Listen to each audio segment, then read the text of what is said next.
city council members, great people. They are doing as much as they possibly can. They have projects coming. And yes, I understand that it will take time. But again, what can we do in the interim to help them out? You know what I'm saying? We don't have to just sit here and wait for them to create a change that we can actually help them out in.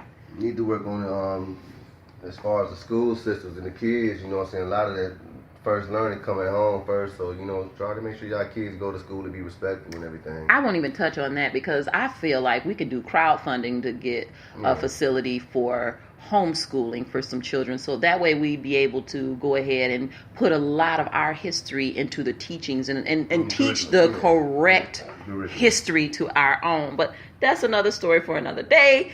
Like I said, the idea, though, of the crowdfunding is what I think it's huge. It's huge.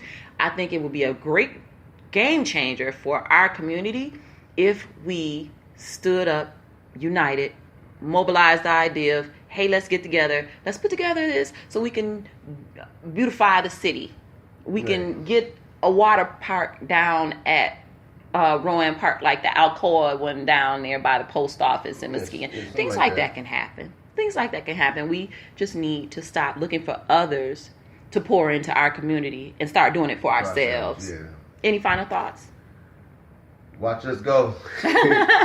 And no, it's gonna be watch them go.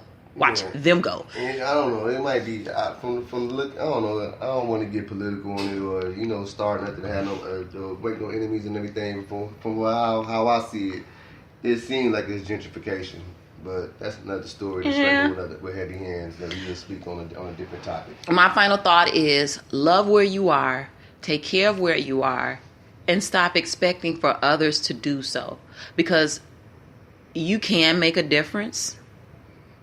Every little effort, every little bit of effort makes a huge impact, so long as you continue the fight and then you instill that in the younger generation coming up under you, because together we can. We really can. We just have to honestly not only believe it, but put it into action. So moving on, we're going to go into our next topic, which happens to be the proper, petty, or pathetic segment. Proper, petty, or pathetic. So, today's topic is the story we've been following with Barbara Smith, and her husband, who just so happens to have a girlfriend now. A Caucasian girlfriend. Right.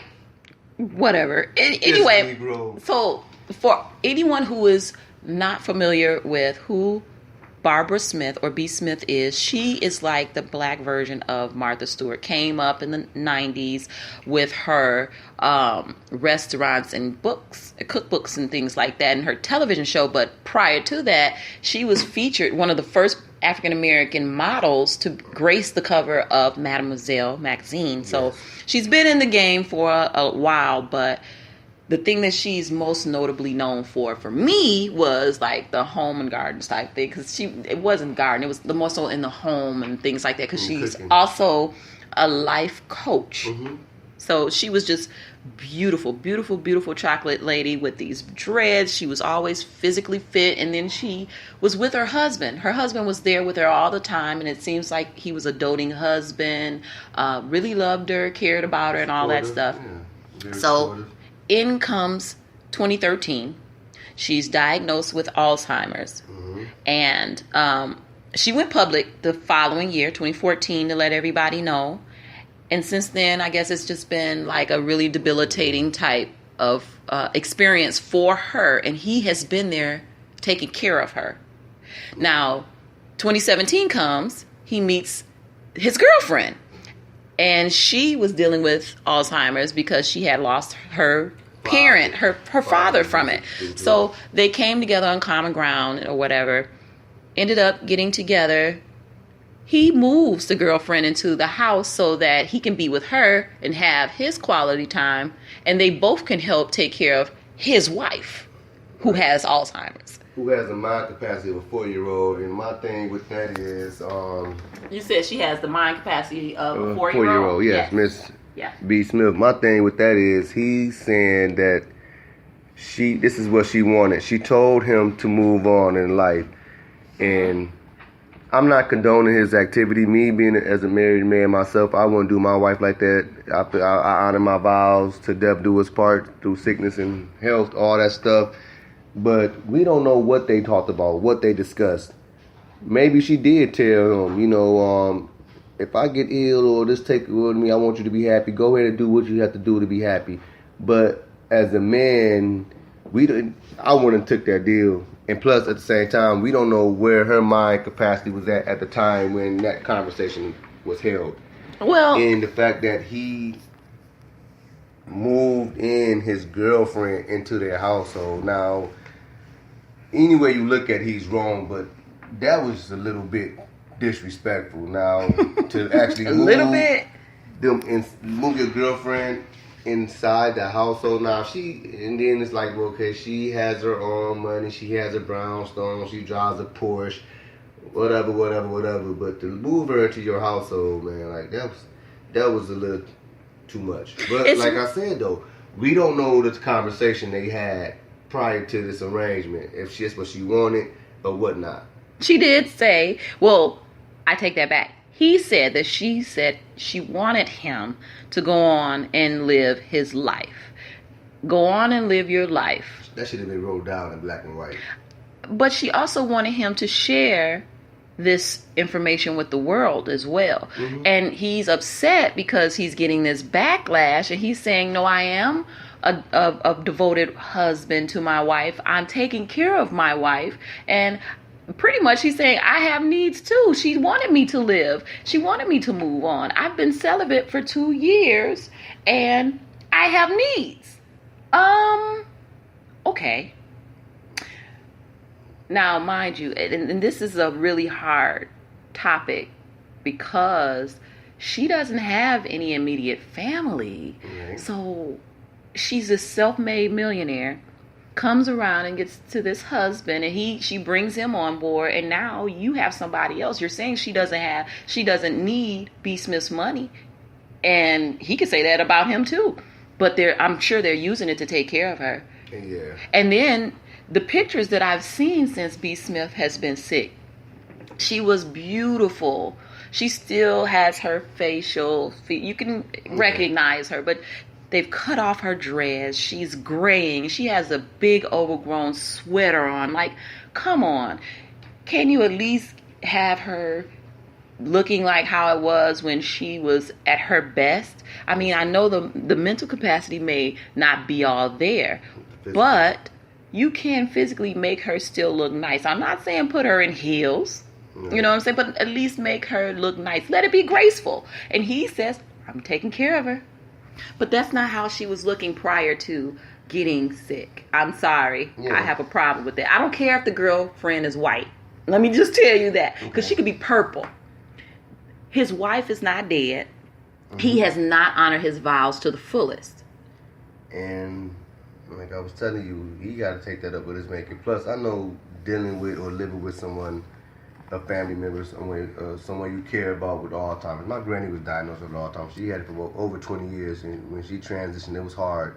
It was hard seeing her the last 5 years of her dealing with Alzheimer's, where I'm taking my kids to go see her, and I'm trying to have conversations with her, but she's dealing with the Alzheimer's, and it's like she's talking about things that happened back in the 30s and the 40s and the 50s and civil rights and Jim Crow and all this stuff, and I don't have no idea what she's talking about. I'm just there just gaining the knowledge and the wisdom.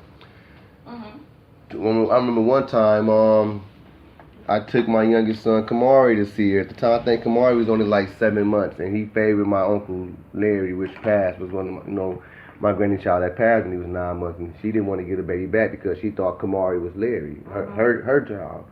And so that was kind of hard, dealing with that. And now my stepfather, he's dealing with dementia right now. That's hard trying to deal with that when you got to go see and try to take care of somebody, and they mind coming and going, and they want this and they want that, and you got to try to do as much as you can to be as patient with that person.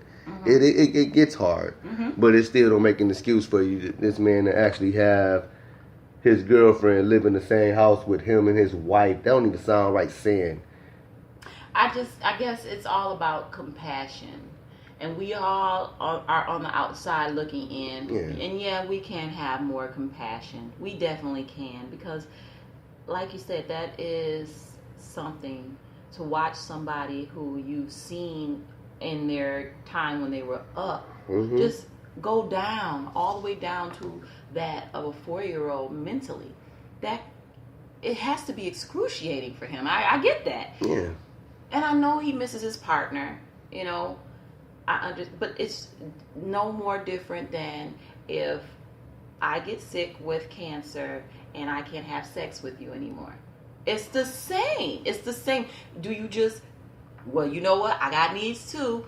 And she's telling me, even though she's sick, she got to take this chemo. She's not up to it. I can go out here and get somebody, and then we're going to come back and we're going to take care of her. Because that's what I'm going to do to take care of me and her. No, I feel like if that's the case, he probably got backlash for it. He'd have been better off just divorcing.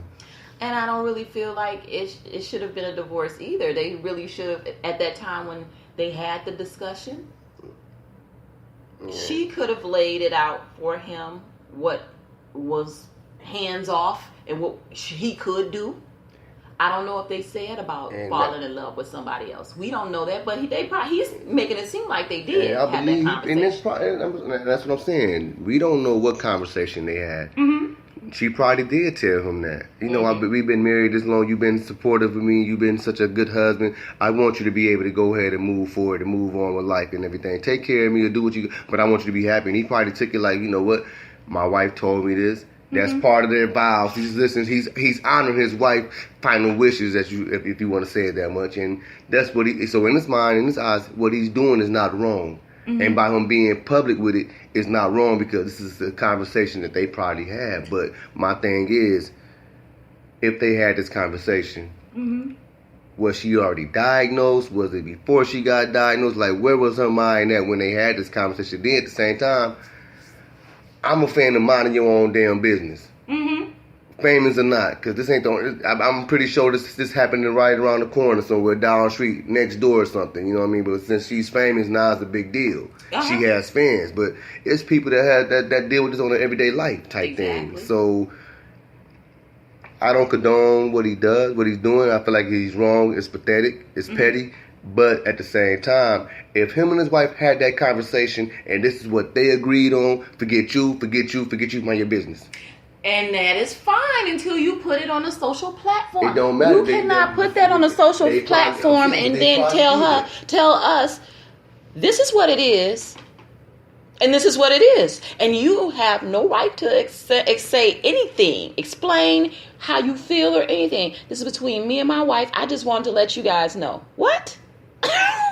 How does that work? But like I just said too, just because she has celebrity status doesn't make it right or wrong. Because like I said, there's people that's in the city and poverty level that's married and deal with the stuff, but ain't nobody speaking on it. Exactly. At the same time, you know what? It's mind your business. But since she's B. Smith, she has the celebrity status and she has this fan base, it's a whole big deal.